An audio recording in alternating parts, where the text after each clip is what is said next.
Okay, so Titan Season 3. We're starting off with the intro here. The one we saw in the teaser where Jason Todd goes to the warehouse where the Joker is supposed to be. I thought this scene was incredibly well done. I know it feels a bit rushed. I agree with that to 100%. But since we know that Red Hood is going to be the main villain, they can't really make much of the Joker because Warner Brothers is very eager to have him, strict. They don't want him to be in TV shows that much and, all that stuff, which I think is pretty fucking stupid. But since they can't use him, they kind of have to rush it. So to use what they got to work with, I think is very well done. I liked it a lot. Because we see this kind of what we always see in Jason Todd. He's very eager to do this. He doesn't care about what Batman says. Batman says stand down. He says fuck off, more or less, and then he goes in and gets fucking killed. And I think that fits very well for the character of Jason Todd. And it was a very cool scene to see. I was like, I already saw the teaser, of course, but I was like, oh my god, this is really happening. So I thought that was very cool. Then we're jumping off to the first fight. And we can really see some CGI improvements here on both Crypto and on Gar as a tiger, which I thought was very nice. And the music choices just gave me goosebumps, seeing all of them fight and doing some actual crime solving here, because we've gotten 2 seasons of the Titans right now. And one thing I have had a very hard time with this show is the fact that it doesn't seem like they're doing anything for the city. Trigon was the main villain for season 1, and I don't like filler episodes, I really don't. But they fought him off the entire season 1, and it wasn't really something that the world noticed. Like, we didn't see anything about the TV going on, like, oh my god, the Titans is fighting Trigon. And it wasn't really much of that in the season 2 either. They didn't do much crime fighting that the city could notice, but at the same time, Titans are back, bitches! Woo! Now we actually saw them doing some crime fighting. I think that for the Titans to work, they gotta have a little bit of fillers, so they gotta fight smaller crimes, like, the bank, how am I supposed to explain this? This is so hard. So how you make the perfect superhero, in my opinion, is to have this one villain. In this season, we know it's going to be Red Hood and Scarecrow, possibly. And this is going to be the main villains, and you should focus the most of your time with these villains, but at the same time you have to do some actual crime solving so it feels like they're doing something for the city during the time they're fighting these big villains. Because other than, if you don't do that, it doesn't really seem like you're doing much for their town. I didn't feel like season 1 was very wow, because they didn't really feel like a superhero group. And neither did they in season 2. All they did was, I think they finished off Dr. Light, and he wasn't really a villain at all in that show. He was very wasted. But here we actually saw them doing some actual crime fighting, which I thought was very cool. And I also liked how they made Nightwing hiding from the press after the fight, because it really feels like a Nightwing thing to do. How all of the Titans are, kind of going to the press and oh yeah, it was cool, would you like my autograph, all of that. And then we see Dick Grayson hiding in the shadows a bit further away. We can kind of see how he takes all this practice and training and all of the experience with Batman with him after becoming his own superhero. So I really like that. I thought that was a very cool thing to do. And we also got the Tim Drake introduction, which also was very cool. I kind of like how they have changed the backstory of Tim Drake, because to me Tim Drake have always been one of the most boring Robins ever, because all of the Robins have their own thing. Nightwing is very, we all know he would be the perfect fit for the next Batman, and he's the first Robin, so he's iconic just because of that. Jason Todd becomes Red Hood and a villain, and he dies also, which is very cool. Tim Drake is the only bit like, okay, he's intelligent, who the fuck cares? And Damian, he's just crazy. So I kind of liked how they did something new with Tim Drake's character, and I'm really excited to see where this is going to move forward in the upcoming episodes. But for now, I thought it was very cool to see his, kind of how he dealt with the cops there, who was, corrupt, because it's Gotham. It's very natural for cops to be corrupt. So I kind of like how he dealt with them, kind of fought back, but then, stayed down. and also how he went back, because obviously there's something sus with the cousin. I think it's the imposter. No, but for real, I do think that the cousin is going to have some kind of involvement with Scarecrow and Red Hood in the upcoming episodes, selling some kind of, you know, the fear toxin or some kind of drug. And when Tim Drake takes on the mask of Robin, he will have to fight his cousin. It will kind of be like a family. You know, it's kind of normal. But I think that's going to happen, and yeah, I'm looking forward to it. Then we got Dick's return to Wayne Manor, and I really like that scene. And first off, we got Lord Huron as music, which I personally like. I'm a huge fan of his songs, so I kind of liked hearing that, and I thought it fit well to the scenario. And we also see Jason's chemistry book, and this also got most of us wondering what is Jason doing with a chemistry book. It is kind of obvious that he's going to have some kind of involvement with Scarecrow when he becomes Red Hood, but it was also, you know, like, it was a bit weird, you know, like, what's he doing exactly? And we also see our first Wayne family photo in this season, which I thought was very cool to see. It's a bit out of focus, but still very cool to see. I like that. And we also get to see some of Batman's collections. First off, the easier ones is the coin that he got from Two-Face, the dinosaur that is, you know, it's always in the Batcave. I don't even know from which comic that is, but it's very iconic. The Joker card, the huge Joker card, that one is also very iconic and very noticeable. But we could also see Mad Hatter's hat, from what I saw, and something that looked like a letter. And what I thought there, and this is just speculations, but I think that Flashpoint has happened and that he got the letter from his dad, Thomas Wayne. But I'm not sure. We also get to see a gun, kind of, and I couldn't really, you know, understand if it was supposed to be like a Mr. Freeze gun or if it was the gun of that he uses to kill Darkseid. I'm not sure. But I thought it would look a little bit similar. Do whatever you want with that. I'm not saying it's confirmed. I'm not saying anything. I'm just assuming and saying what I thought when I saw it. But it doesn't have to be that way. I don't think it is even. But it would be very cool. But it's just a fun little detail. Then we get our first interaction with Bruce Wayne. And Bruce Wayne is, you know, he's doing what most of the people do when they are in grief. He's putting his time into work, seem like he doesn't care, like it doesn't affect him that Robin died. You know, just washing the old Robin suit and, you know, puts it up, then puts himself into work with this maniac who's killed 7 people in a week or whatever it is. And we also get to hear that Alfred is dead, which we didn't know before. From what I know, I think he's on a call with Alfred in season 1. I think Dick is. But I thought that was very sad. I like Alfred a lot. But yeah, we more or less just see Bruce Wayne putting himself into work, as Batman usually does. Then we get to see a little bit of Titan's grief, which we should, because, you know, one of their teammates just died.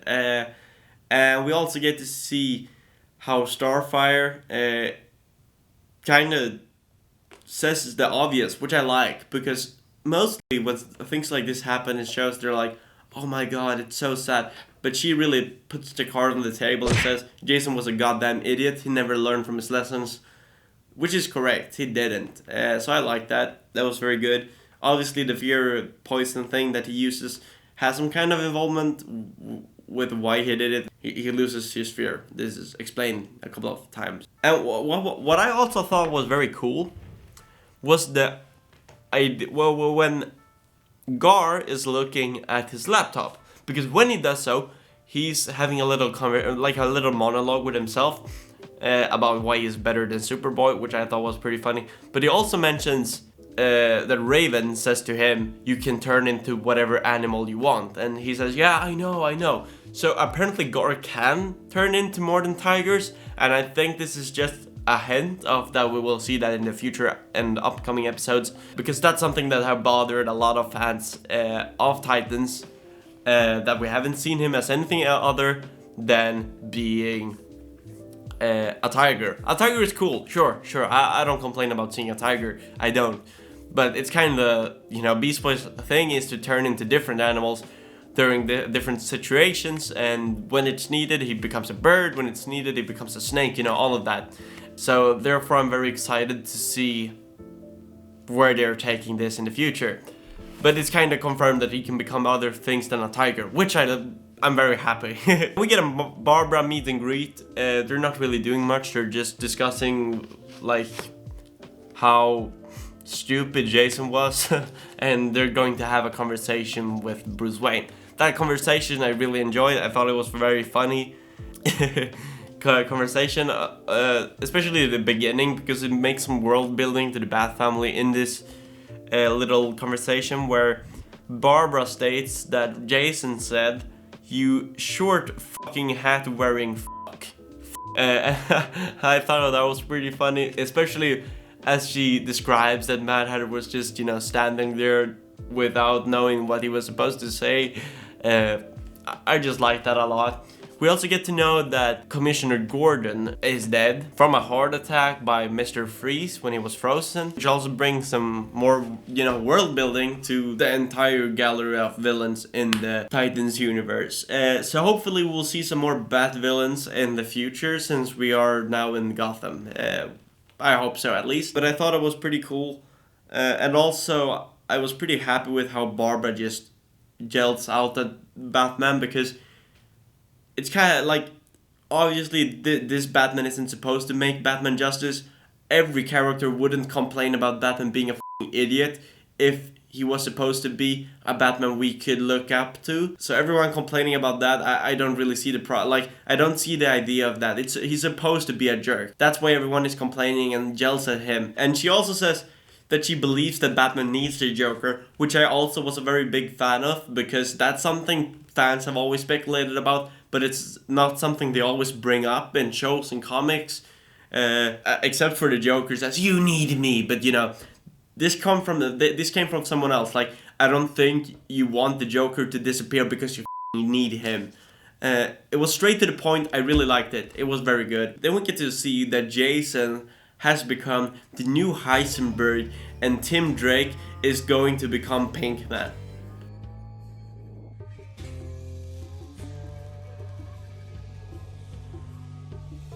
No, but for real, Jason is cooking meth or something in some kind of lab. I don't know. That he got some involvement with Scarecrow. That's quite obvious for the viewer, or for the Batman fan viewers.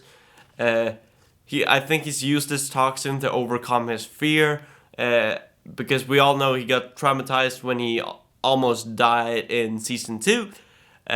So he's used this as they did in Gotham, for example. They used the fear toxin to get over their fears when we meet Jonathan Crane and his father. If you haven't watched Gotham, make sure to do so. Also leave a like and a subscription to this channel. This is where it gets a bit weird, and I can understand why people are upset with this. But Batman is stalking kids. Not in the weird pedophile way you're thinking of right now, but he's trying to find more recruits. He's possibly been looking at these people before Jason died, is what I think, because it's a bit weird for him to find it within an hour, But apparently he's looking for new recruits. And sure, I mean, Batman mostly has to do so to find new recruits. Usually in comics and such, the recruits often come to him. Like Dick, he Flying Graysons, his parents, died in front of him, and he took him in. Then we have Jason. I think he was stealing car wires or something, and Batman thought, "Oh, shit, dude, you're smart." But yeah, it's a bit weird, really. Here we got a lot of references, which I think is very cool. We get to hear from different people who've been portraying Robin in comics and movies. Carrie Kelly from The Dark Knight Returns, we all know her. Daxton Shill, I think he's also, he was one of the mutants in The Dark Knight Returns, but I also think he has been doing Robin in one storyline. I think it's further on in The Dark Knight Returns. I'm not sure. Stephanie Brown, also been portraying has also been portraying Robin. We've had those two women as Robin. And then we have Luke Thomas, who I think is Batwing, right? So I thought that was pretty cool to see, because it's world building and it kind of sets up an upcoming future if they want. Most likely won't happen, but it would be cool to see. All of the actors were very good chosen in my opinion, so I would like to see that. I don't know about you. And if you wonder why I sound like a fucking jerk, it's because I'm still sick. Then we get to see Batman kind of losing it, you know, he's just standing very sad. And I personally like Ian, I think it's called Ian McGillick or something like that. I don't know about you, but I thought it was a kind of sad scene because Batman is starting to get old here. And he's starting to losing it. He can't do this by himself. He can't keep himself in shape and his morality is up if he has to do this alone. We all know Batman could do this without a Robin, but remember that this is a Batman who doesn't have Alfred, he doesn't have Commissioner Gordon, he has nobody this time. He states that him and Barbara doesn't have a connection with each other, they're not communicative. He doesn't have Robin, he doesn't have Ace, he has nothing. If Alfred is dead, I'm pretty sure Lucius Fox is dead. So he's doing this all by himself, and I can kind of understand him. I don't get me wrong here, I think stalking kids because you're all by yourself could be a bit weird, but at the same time we know Batman's morals. He would, he doesn't stalk kids for some perverts, like kind of shit. It's just because he literally can't handle saving a city by himself. He needs someone, and his methods are f***ing cruel and sick. And I don't know. At the same time as I f***ing hate this, I kind of understand it. It makes sense for him to need someone by his side, but at the same time, I don't know. Let's just move on. This was kind of weird. I mean, Batman is supposed to be the world's greatest detective, that he didn't know Jason was cooking meth with Heisenberg. I don't know. That was just a bit weird. And also, after this, we get to see Starfire having one of her first visions. She has more during these 3 episodes. It just gets worse and worse, and I'm wondering what's going on. I have not really remembered everything from season 2. I couldn't remember the therapist she was speaking with, for example. So I'm not sure what's going on there, but it's most likely some grief or something surrounding her sister, since we know Blackfire is going to come in upcoming episodes. What the f***, Bruce? Okay, so this is the point where most fans paused their computers, said what the f*** is going on with the Titans? How can they do this to Batman? He fucking killed the Joker. Batman doesn't kill. No, exactly, you're right. Batman does not kill. But let me justify this. Don't get me wrong. I am a fan who hates when Batman kills. Therefore, I don't like Batman vs Superman. I'm hugely critical to when Batman kills. When Batman kills, he just becomes an everyday superhero in my eyes. He becomes the Punisher. He becomes, anyone. He could be an anti-hero for all I know. It sucks to me. It really does. But this one, if you're complaining about this, but licks Ben Affleck's feet, then I have some news for you. This killing makes a lot more sense than the ones in Batman vs Superman. Again, I hate when he kills. I think it was a stupid choice. Him not killing the Joker would make much more sense for the Red Hood storyline, but it would focus too much on Batman, so I understand the choice of writing here. In this scenario, Batman kills the Joker, and it's supposed to be a unique take. It really isn't anymore, but anyways, to justify this, he says, you saw that Jason was in trouble, that he was involved in something. Because you care more than I ever did, this city is yours now. You save it. Do what I couldn't. Be a better Batman. I got goosebumps saying that, by the way. But okay, so this Batman kills the Joker. He knows he's wrong while he's doing it, and he quits being Batman exactly when he does it. When he does that, Batman does not exist anymore. He's not Batman. He quits everything and just, gets away. But when Ben Affleck does it, and this is just a comparison. This is not not me throwing hate on Ben Affleck. I like Ben Affleck. He's a cool guy. I like him. I'm very excited to see the Flashpoint 2022. Make sure to check out our videos about that. But when Ben Affleck does so, he hits the Joker very hard, but he survives. He just breaks his teeth or something. But he starts killing thugs. That's what I don't understand with that one. And people who justifies that one and says this is garbage, you have no literal fucking understanding of Batman in that scenario. I'm sorry, but that just doesn't make sense. This Batman kills Joker because he kills his Robin, then he quits. He understands that it's over. This one does not kill the Joker. He hits the Joker a couple of times, then he goes around killing thugs, which makes no sense. Either way, shit, I'm sorry, when I start I just go off. But there it turns black. So for our first episode, I thought this was a really good one. Sure, some of the Batman decisions are a bit weird, like stalking kids. I think that was a bit weird. But complaining about the killing, I mean, we've seen it before in the CW Batwoman, even though that was horribly executed, since they just did it because they just did it to justify that Batwoman just killed someone, which was stupid. But that was the ending of that episode.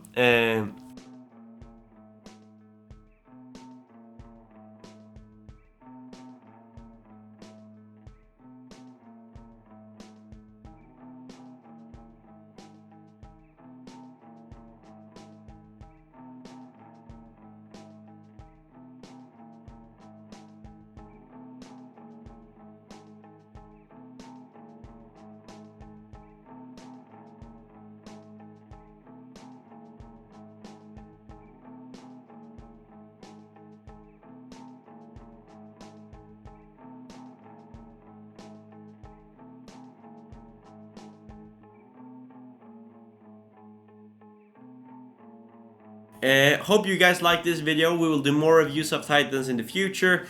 Next up will be episode 2 and 3, because those are all also up. Make sure to watch them on HBO Max, or if you don't have HBO Max, contact me on Instagram. Contact me on Instagram DM for some help, and I will make sure that you can find somewhere to watch it. My name has been David Miranda. I hope you guys like this video. Leave a thumbs up, a comment down below, and subscribe to help us out growing.